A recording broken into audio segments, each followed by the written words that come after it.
J'ai testé une pratique ancienne, puissante et brutale pour l'ego, le stoïcisme. C'est une philosophie qui a forgé des empereurs comme Marc Aurèle, des guerriers, des sages, des gens solides face au chaos. Pendant des semaines, j'ai vécu selon ces principes pour voir si cette sagesse antique pouvait vraiment transformer quelqu'un dans notre monde moderne. Ce que j'ai découvert m'a secoué, frustré, mais surtout, ça m'a donné des outils pour une vraie révolution intérieure. Accroche-toi, on plonge. Tout a commencé par une journée de merde. Un inconnu m'agresse verbalement dans une file d'attente. Mon ego voulait répliquer, mais j'ai pensé à Sénèque. La meilleure vengeance, c'est de ne pas ressembler à son agresseur.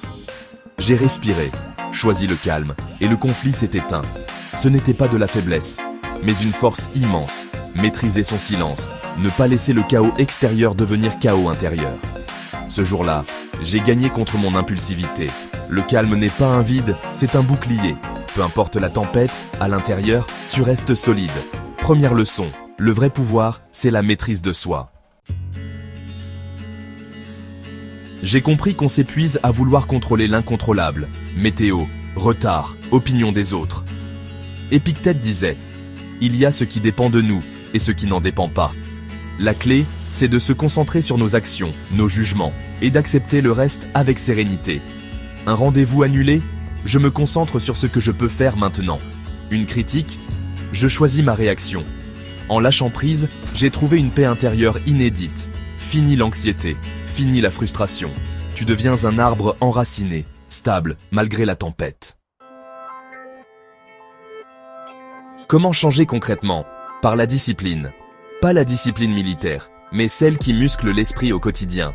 Se lever tôt, tenir ses engagements, choisir l'action utile plutôt que la facilité. Chaque victoire sur la flemme renforce la confiance en soi. La discipline te libère de tes impulsions. Plus tu es discipliné, plus tu te respectes, plus tu es libre. La vraie liberté, c'est faire ce qu'on a décidé, pas ce qu'on a envie sur le moment.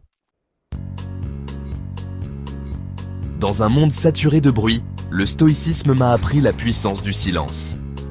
Écoutez vraiment, au lieu de parler pour parler, le silence révèle les non-dits, les émotions, la profondeur des autres, mais le plus important, c'est le silence intérieur. S'accorder des moments sans stimulation. Au début, c'est inconfortable, mais le calme finit par s'installer. C'est là que naissent les meilleures idées et les décisions les plus sages. Parler moins, c'est donner plus de poids à ces mots. La plus grande bataille, c'est contre l'ego. L'ego veut la validation, la comparaison, la reconnaissance. Les stoïciens l'avaient compris. Dépendre du regard des autres, c'est être esclave. J'ai appris à agir sans chercher l'approbation, à accepter la critique sans me défendre. Lâcher l'ego, c'est développer une confiance solide, indépendante de l'extérieur. Tuer son ego, c'est devenir libre d'être soi-même. L'obstacle est le chemin. Les stoïciens voient chaque difficulté comme une opportunité. Un problème? C'est l'occasion de pratiquer la patience, la créativité, la persévérance. J'ai commencé à accueillir les obstacles comme des exercices de force mentale. Ce changement de perspective te rend antifragile. Tu utilises chaque épreuve pour grandir. La vie ne t'arrive plus, elle arrive pour toi. Les obstacles deviennent les marches vers le sommet.